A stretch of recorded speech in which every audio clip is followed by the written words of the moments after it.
If you've ever felt like managing your money is just this frustrating, endless chore, or you find yourself experiencing temporary blindness whenever you have to open your banking app, well, you're in exactly the right place.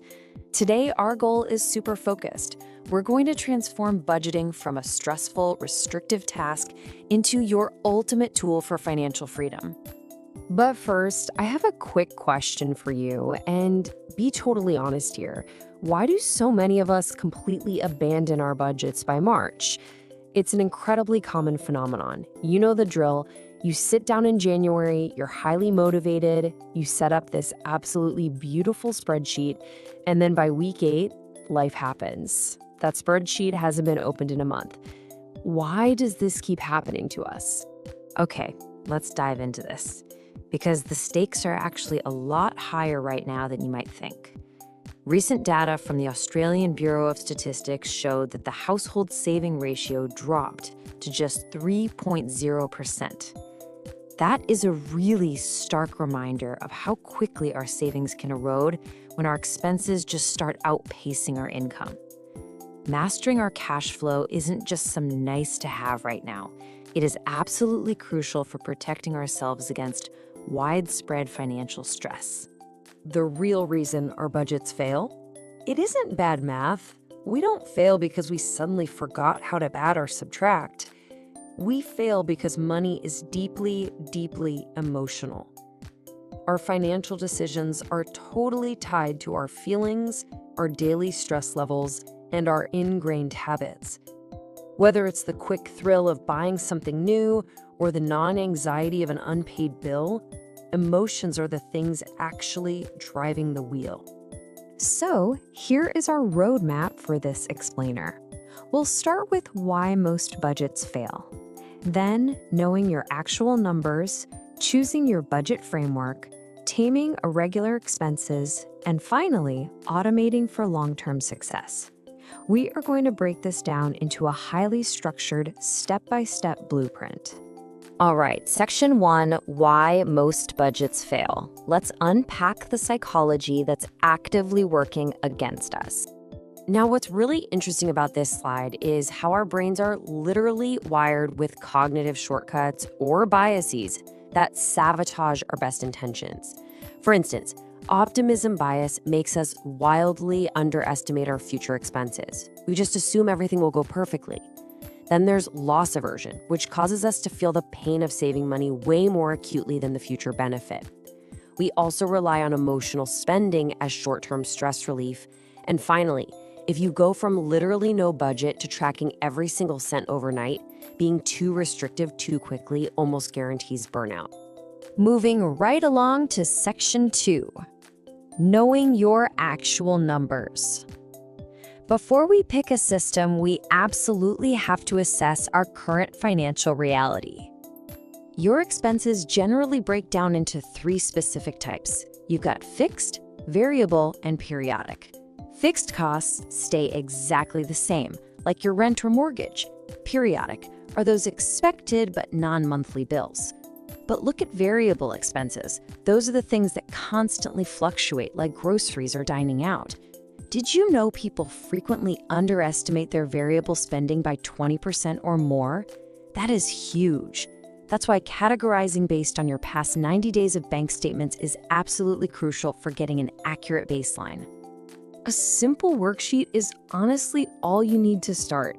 You take your total after-tax income and you subtract those accurately categorized fixed, variable, and periodic costs.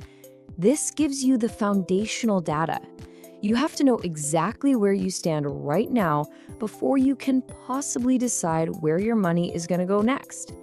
All right, section 3, choosing your budget framework. It's time to pick a system because honestly, there is no single method that magically works for everyone. Our first option is the 50-30-20 rule.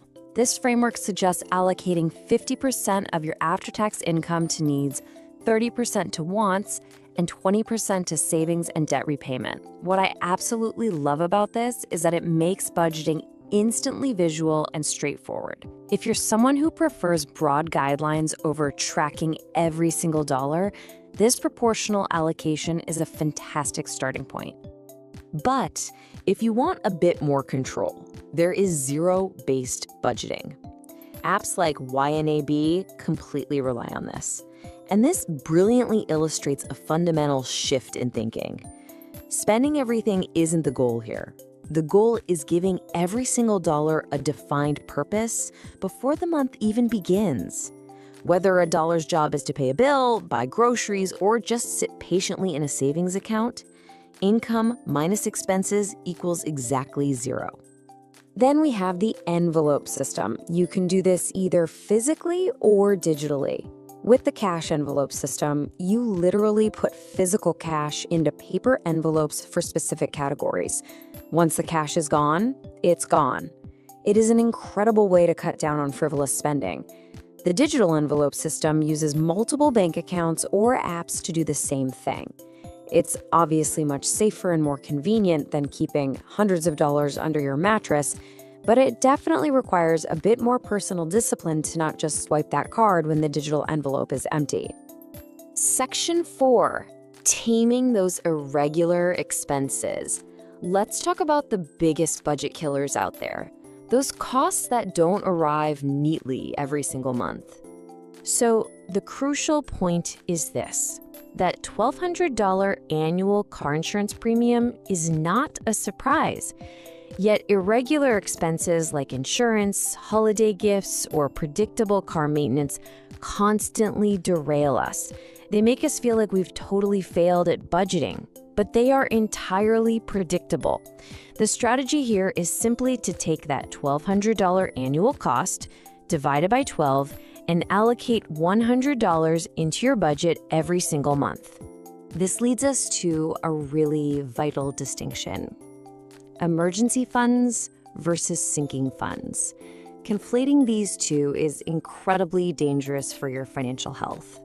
An emergency fund is your safety net for true, unpredictable crises like losing your job. A sinking fund is where you strategically save for planned specific expenses like that annual insurance bill or a new car. You should never, ever drain your emergency savings to pay a completely expected annual bill. Think of it this way. You absolutely need to save for the rainy day, but you must also plan for the daily ride.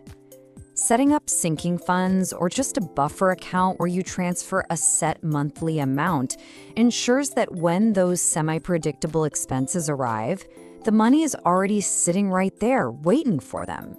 Finally, Section 5, automating for long-term success.